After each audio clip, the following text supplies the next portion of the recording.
Hi friends, ನಮಸ್ತೆ ಎಲ್ಲರಿಗೂ ಸವಿರುಚಿ ಚಾನಲ್ಗೆ ಮತ್ತೊಮ್ಮೆ ಸ್ವಾಗತ. ಇವತ್ತಿನ ರೆಸಿಪಿ ಬಂದು ಮೊಟ್ಟೆ ಕೋಳಿಯಿಂದ ಮೆಂತ್ಯ ಸೊಪ್ಪಿನ ಚಿಕನ್ ಫ್ರೈನ ಮಾಡ್ತಾ ಇದ್ದೀನಿ. ರುಚಿಯಂತೂ ತುಂಬಾ ಸೂಪರ್ ಆಗಿರುತ್ತೆ. ಈ ಚಿಕನ್ ಫ್ರೈನ ನೀವು ಚಪಾತಿಗಾಗಿರ್ಬೋದು, ದೋಸೆ, ಪರೋಟ, ಪೂರಿ ಅಥವಾ ರೈಸ್ಗೂ ಕೂಡ ತುಂಬಾ ಚೆನ್ನಾಗಿರುತ್ತೆ. ಅಥವಾ ನೀವು ಸೈಡ್ ಡಿಶ್ ಆಗಿ ಕೂಡ ತಿಂದ್ಕೊಳ್ಬೋದು. ರುಚಿಯಂತೂ ತುಂಬಾ ಸೂಪರ್ ಆಗಿರುತ್ತೆ. ಖಂಡಿತ ಒಂದ್ಸಲ ಟ್ರೈ ಮಾಡಿ ನೋಡಿ. ಹಾಗೂ ಫಸ್ಟ್ ಟೈಮ್ ಸವಿರುಚಿ ಚಾನಲ್ ನೋಡ್ತಾ ಇದ್ರೆ ದಯವಿಟ್ಟು ಸಬ್ಸ್ಕ್ರೈಬ್ ಮಾಡ್ಕೊಂಡು ಕೂಡ ನೋಡಿ. ಪಕ್ಕದಲ್ಲೇ ಇರುವಂತಹ ಬೆಲ್ ಬಟನ್ ಕೂಡ ಕ್ಲಿಕ್ ಮಾಡಿ. ಈಗ ಬನ್ನಿ ಮಾಡೋ ವಿಧಾನ ನೋಡ್ಕೊಳ್ಳೋಣ. ಮೊದಲು ಈ ಚಿಕನ್ ಫ್ರೈನ ಮಾಡ್ಕೊಳ್ಳೋದಕ್ಕೆ ನಾನಿಲ್ಲಿ 1.5 kg ಆಗಷ್ಟು ಮೊಟ್ಟೆ ಕೋಳಿ ಚಿಕನ್ನ ತೊಗೊಂಡಿದ್ದೀನಿ. ಇದನ್ನ ಒಂದೆರಡು ಸಲ ಚೆನ್ನಾಗಿ ತೊಳ್ಕೊಂಡು ಒಂದು ಪ್ಲೇಟಲ್ಲಿ ಹಾಕಿ ಇಟ್ಕೊಂಡಿದ್ದೀನಿ. ಈಗ ಮೊದಲು ಸ್ವಲ್ಪ ಚಿಕನ್ನ ಬೇಯಿಸ್ಕೊಳ್ಬೇಕಾಗುತ್ತೆ. ಹಾಗಾಗಿ ಗ್ಯಾಸ್ ಮೇಲೆ ಒಂದು ಕುಕ್ಕರ್ನ ಬಿಸಿ ಇಟ್ಕೊಂಡು ತೊಳೆದು ಇಟ್ಕೊಂಡ್ರಂಥ ಚಿಕನ್ನ ಸೇರಿಸ್ಕೊಳ್ತಾ ಇದ್ದೀನಿ. ಈ ರೀತಿ ಕಂಪ್ಲೀಟಾಗಿ ಚಿಕನ್ನ ಸೇರಿಸ್ಕೊಂಡು ಇದಕ್ಕೆ ಒಂದು 1/4 ಟೇಬಲ್ ಸ್ಪೂನ್ ಆಗೋಷ್ಟು ಅಡುಗೆ ಅರಿಶಿನ ಹಾಕ್ಕೊಳ್ತಾ ಇದ್ದೀನಿ. ಈಗ ಇದಕ್ಕೆ ಸ್ವಲ್ಪ ಉಪ್ಪನ್ನ ಹಾಕ್ಕೊಳ್ತಾ ಇದ್ದೀನಿ. ಚಿಕನ್ ಬೇಯಿಸ್ಕೊಳ್ಳೋದಕ್ಕೆ ಎಷ್ಟು ಉಪ್ಪು ಬೇಕೋ ಅಷ್ಟು ಮಾತ್ರ ಉಪ್ಪನ್ನ ಸೇರಿಸ್ಕೊಂಡು ಈ ಚಿಕನ್ ಮುಳುಗೋಷ್ಟು ನೀರನ್ನ ಸೇರಿಸ್ಕೊಳ್ತಾ ಇದ್ದೀನಿ. ತುಂಬ ಜಾಸ್ತಿ ನೀರನ್ನು ಕೂಡ ಹಾಕ್ಕೊಳ್ಳೋಕೆ ಹೋಗಬಾರ್ದು. ಚಿಕನ್ ಬೇಯಿಸ್ಕೊಳ್ಳೋದಕ್ಕೆ ಎಷ್ಟು ಬೇಕೋ ನೋಡಿಕೊಂಡು ನೀರನ್ನ ಸೇರಿಸ್ಕೊಳ್ಬೇಕಾಗುತ್ತೆ. ಸೇರಿಸಿ ರೀತಿ ಒಂದ್ಸಲ ಮಿಕ್ಸ್ ಮಾಡಿಕೊಂಡು ಈಗ ಕುಕ್ಕರ್ ಲಿಡ್ನ ಕ್ಲೋಸ್ ಮಾಡಿ ಚಿಕನ್ನ ಚೆನ್ನಾಗಿ ಬೇಯಿಸ್ಕೊಳ್ಬೇಕಾಗುತ್ತೆ. ಮೊಟ್ಟೆ ಕೋಳಿ ಆಗಿರೋದ್ರಿಂದ ಈ ರೀತಿ ನಾವು ಚಿಕನ್ನ ಸಪ್ರೇಟಾಗಿ ಸ್ವಲ್ಪ ಬೇಯಿಸ್ಕೊಳ್ಬೇಕಾಗುತ್ತೆ. ಇಲ್ಲಿ ನಾನು ಒಂದು 5 ವಿಸಿಲ್ ತೆಗೆಸ್ಕೊಳ್ತಾ ಇದ್ದೀನಿ. ಈಗ ಈ ಚಿಕನ್ ಬೇಯೋಷ್ಟರಲ್ಲಿ ಇದಕ್ಕೆ ಸಿಂಪಲ್ ಆಗಿ ಒಂದು ಮಸಾಲೆನ ರುಬ್ಕೊಳ್ಳೋಣ. ನಾನು ಒಂದು ಮಿಕ್ಸಿ ಜಾರ್ಗೆ ಒಂದು 8 ರಿಂದ 10 ಹಸಿಮೆಣ್ಸಿನ್ಕಾಯಿನ ಹಾಕ್ಕೊಳ್ತಾ ಇದ್ದೀನಿ. ನಿಮಗೆ ಖಾರಕ್ಕೆ ಎಷ್ಟು ಬೇಕೋ ನೋಡಿಕೊಂಡು ಸೇರಿಸ್ಕೊಳ್ಬೋದು. ಹಾಗೆ ಒಂದು ಇಡಿ ಆಗೋಷ್ಟು ಕೊತ್ತಂಬರಿ ಸೊಪ್ಪನ್ನ ಹಾಕ್ಕೊಳ್ತಾ ಇದ್ದೀನಿ. ಹಾಗೆ ಸ್ವಲ್ಪ ಪುದೀನ ಸೊಪ್ಪನ್ನ ಸೇರಿಸ್ಕೊಳ್ತಾ ಇದ್ದೀನಿ. ಕಂಪ್ಲೀಟಾಗಿ ಸೇರಿಸ್ಕೊಂಡು ಇದಕ್ಕೆ ನೀರೇನೋ ಹಾಕ್ಕೊಳ್ದಲೆ ಸ್ವಲ್ಪ ನುಣ್ಣಗೆ ರುಬ್ಕೊಂಡು ಬರೋಣ. ನೋಡ್ತಾ ಇರ್ಬೋದು, ಈ ರೀತಿ ಕಂಪ್ಲೀಟಾಗಿ ನುಣ್ಣಗೆ ರುಬ್ಕೊಂಡಿರೋದಾಗಿದೆ. ತುಂಬ ನುಣ್ಣಗೂ ಕೂಡ ರುಬ್ಕೊಳ್ಳೋ ಅವಶ್ಯಕತೆ ಇಲ್ಲ. ಈ ರೀತಿ ಸ್ವಲ್ಪ ತರತರಿಯಾಗಿ ಪೇಸ್ಟ್ ಆದರೆ ಸಾಕಾಗುತ್ತೆ. ಇದಿಷ್ಟ ಆದರೆ ಸಾಕು. ಇದನ್ನ ಸೈಡಲ್ಲಿ ಎತ್ತಿಟ್ಕೊಂಡಿರೋಣ. ಈಗ ಆವಾಗಲೇ ಬೇಯಿಸೋಕೆ ಇಟ್ಟಿರುವಂಥ ಚಿಕನ್ನ ನೋಡೋಣ. ನೋಡ್ತಾ ಇರ್ಬೋದು, ಒಂದು 5 ವಿಸಿಲ್ ತೆಗೆಸ್ಕೊಂಡಿರೋದಾಗಿದೆ. ಈ ರೀತಿ ಚಿಕನ್ನು ಕೂಡ ಚೆನ್ನಾಗಿ ಬೆಂದಿದೆ. ನೋಡ್ತಾ ಇರ್ಬೋದು, ಚಿಕನ್ನಲ್ಲಿರುವ ಎಣ್ಣೆ ಕಂಪ್ಲೀಟಾಗಿ ಬಿಟ್ಕೊಂಡಿದೆ. ನಾನಿಲ್ಲಿ ಮೊಟ್ಟೆ ಕೋಳಿಯಲ್ಲಿ ಚಿಕನ್ ಫ್ರೈನ ಮಾಡ್ಕೊಳ್ಳೋದ್ರಿಂದ ಈ ರೀತಿ ಸಪ್ರೇಟಾಗಿ ಬೇಯಿಸ್ಕೊಳ್ತಾ ಇದ್ದೀನಿ. ಇಷ್ಟ ಆದರೆ ಸಾಕು. ಇದನ್ನ ಒಂದು ಪ್ಲೇಟ್ ಮುಚ್ಚಿ ಸೈಡಲ್ಲಿ ಎತ್ತಿಟ್ಟಿರೋಣ. ಈಗ ಗ್ಯಾಸ್ ಮೇಲೆ ಒಂದು ಕಡಾಯಿನ ಬಿಸಿ ಇಟ್ಕೊಂಡು ಇದಕ್ಕೆ ಒಂದು 2 ಸ್ಪೂನ್ ಆಗೋಷ್ಟು ಎಣ್ಣೆನ ಹಾಕ್ಕೊಳ್ತಾ ಇದ್ದೀನಿ. ನಾನಿಲ್ಲಿ ಮೊಟ್ಟೆ ಕೋಳಿಯಲ್ಲಿ ಚಿಕನ್ ಫ್ರೈನ ಮಾಡ್ಕೊಳ್ತಾ ಇರೋದ್ರಿಂದ ಮೊಟ್ಟೆ ಕೋಳಿಯಲ್ಲಿ ಎಣ್ಣೆ ಅಂಶ ಜಾಸ್ತಿ ಇರುತ್ತೆ. ಹಾಗಾಗಿ ಸ್ವಲ್ಪ ಎಣ್ಣೆನ ಹಾಕ್ಕೊಂಡ್ರೆ ಸಾಕಾಗುತ್ತೆ. ಈಗ ಇದಕ್ಕೆ 1 ಸ್ಪೂನ್ ಆಗೋಷ್ಟು ಸೋಂಪು, 1-2 ಪೀಸ್ ಆಗೋಷ್ಟು ಚಕ್ಕೆ, 1-2 ಲವಂಗ, 1-2 ಮೆಣಸನ್ನ ಹಾಕ್ಕೊಳ್ತಾ ಇದ್ದೀನಿ.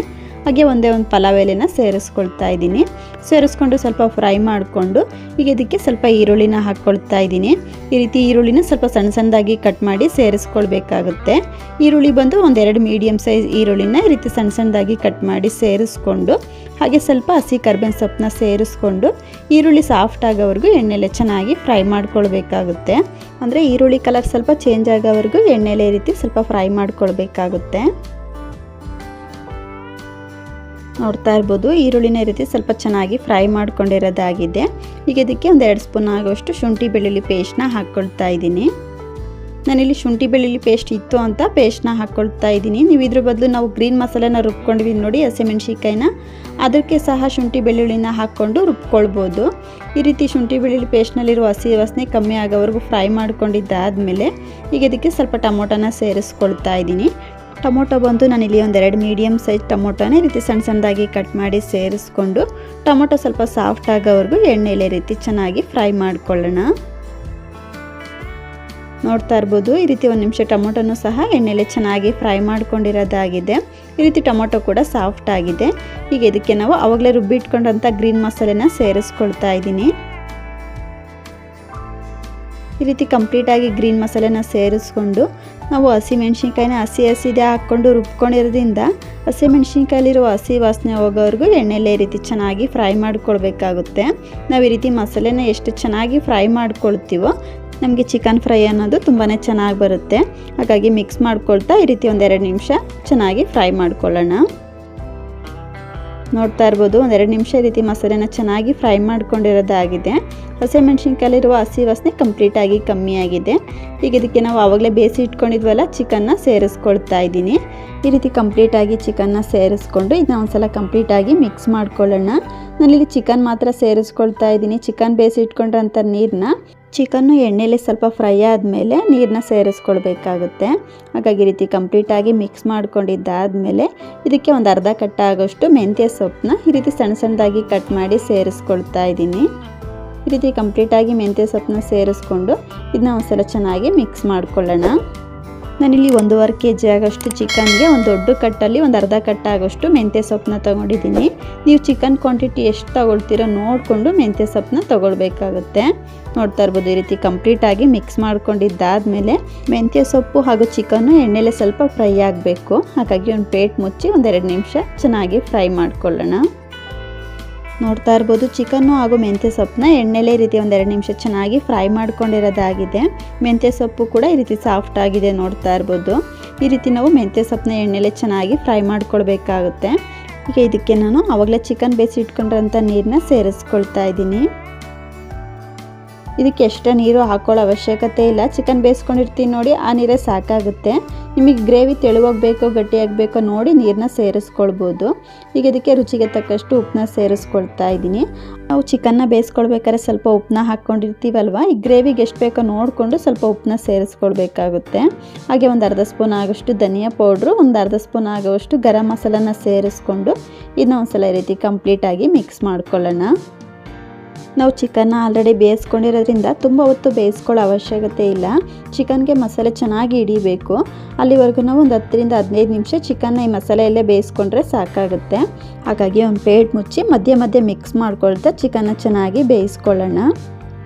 ನೋಡ್ತಾ ಇರ್ಬೋದು, ಈ ರೀತಿ ಕುದಿಯೋದಕ್ಕೆ ಸ್ಟಾರ್ಟ್ ಆಗ್ತಾ ಇದೆ ಅನ್ನುವಾಗ ಈ ರೀತಿ ಮಧ್ಯೆ ಒಂದ್ಸಲ ಮಿಕ್ಸ್ ಮಾಡ್ಕೊಳ್ಬೇಕಾಗುತ್ತೆ. ನಾವು ಮಸಾಲೆನ ಹಾಕ್ಕೊಂಡಿರೋದ್ರಿಂದ ಸ್ವಲ್ಪ ತಳ ಹತ್ತೋ ಚಾನ್ಸಸ್ ಇರುತ್ತೆ. ಹಾಗಾಗಿ ನೋಡ್ಕೊಂಡು ಹಾಗಾಗಿ ಮಿಕ್ಸ್ ಮಾಡ್ಕೊಳ್ತಾ ಇರಬೇಕು. ಈಗ ಚಿಕನ್ನಲ್ಲಿರುವಂಥ ಮೊಟ್ಟೆ ಲಿವರ್ನ ಸೇರಿಸ್ಕೊಂಡು ಈಗ ಒಂದು ಪ್ಲೇಟ್ ಮುಚ್ಚಿ ಚಿಕನ್ನ ಒಂದು 10-15 ನಿಮಿಷ ಚೆನ್ನಾಗಿ ಬೇಯಿಸ್ಕೊಳ್ಳೋಣ. ನೋಡ್ತಾ ಇರ್ಬೋದು, ಒಂದು 15 ನಿಮಿಷ ಚಿಕನ್ನ ಮಸಾಲೆಯಲ್ಲೇ ಚೆನ್ನಾಗಿ ಬೇಯಿಸ್ಕೊಂಡಿರೋದಾಗಿದೆ. ಚಿಕನ್ನು ಕೂಡ ಸಾಫ್ಟಾಗಿ ಬೆಂದಿದೆ. ಚಿಕನ್ಗೆ ಮಸಾಲೆ ಕೂಡ ಚೆನ್ನಾಗಿ ಹಿಡಿದಿದೆ ನೋಡ್ತಾ ಇರ್ಬೋದು. ಈ ರೀತಿ ಮೊಟ್ಟೆ ಕೋಳಿ ಚಿಕನ್ನಿಂದ ಮೆಂತ್ಯ ಸೊಪ್ಪಿನ ಚಿಕನ್ ಫ್ರೈನ ಟ್ರೈ ಮಾಡಿ ನೋಡಿ. ರುಚಿ ಅಂತೂ ತುಂಬಾ ಸೂಪರಾಗಿ ಬರುತ್ತೆ. ಈ ಚಿಕನ್ ಫ್ರೈನ ನೀವು ಚಪಾತಿಗಾಗಿರ್ಬೋದು, ದೋಸೆ, ಪರೋಟ, ಪೂರಿ ಅಥವಾ ರೈಸ್ಗೂ ಕೂಡ ಸರ್ವ್ ಮಾಡ್ಬೋದು, ಅಥವಾ ಹಾಗೆ ಸೈಡ್ ಡಿಶ್ ಆಗಿ ಕೂಡ ತಿಂದ್ಕೊಳ್ಬೋದು. ರುಚಿ ಅಂತೂ ತುಂಬಾ ಸೂಪರಾಗಿರುತ್ತೆ. ಖಂಡಿತ ಒಂದ್ಸಲ ಟ್ರೈ ಮಾಡಿ ನೋಡಿ. ನಿಮ್ಗೆ ಹೇಗೆ ಬಂತು ಅಂತ ಮಿಸ್ ಮಾಡದೆ ಕಮೆಂಟ್ ಮಾಡಿ ತಿಳಿಸಿ. ನೋಡಿದ್ರಲ್ಲ ಫ್ರೆಂಡ್ಸ್, ಇವತ್ತಿನ ಮೊಟ್ಟೆ ಕೋಳಿ ಚಿಕನ್ನಿಂದ ಮೆಂತ್ಯ ಸೊಪ್ಪಿನ ಚಿಕನ್ ಫ್ರೈನ ಯಾವ ರೀತಿ ಮಾಡ್ಕೊಳ್ಳೋದು ಅಂತ. ಖಂಡಿತ ಒಂದ್ಸಲ ಟ್ರೈ ಮಾಡಿ ನೋಡಿ. ನಿಮ್ಗೆ ಹೇಗೆ ಬಂತು ಅಂತ ಮಿಸ್ ಮಾಡದೆ ಕಮೆಂಟ್ ಮಾಡಿ ತಿಳಿಸಿ. ಇವತ್ತಿನ ರೆಸಿಪಿ ನಿಮ್ಮೆಲ್ಲರಿಗೂ ಇಷ್ಟ ಆದರೆ ಈ ವಿಡಿಯೋಗೊಂದು ಲೈಕ್ ಮಾಡಿ, ಶೇರ್ ಮಾಡಿ, ಹಾಗೂ ಇನ್ನಷ್ಟು ಈಸಿ ರೆಸಿಪಿಗಾಗಿ ಸವಿರುಚಿ ಚಾನಲ್ನ ಸಬ್ಸ್ಕ್ರೈಬ್ ಮಾಡ್ಕೊಂಡು ಕೂಡ ನೋಡಿ. ಪಕ್ಕದಲ್ಲೇ ಇರುವಂಥ ಬೆಲ್ ಬಟನ್ನು ಕೂಡ ಕ್ಲಿಕ್ ಮಾಡಿ. ಇನ್ನೊಂದು ಒಳ್ಳೆ ರೆಸಿಪಿಯೊಂದಿಗೆ ಸಿಗೋಣ. Thank you.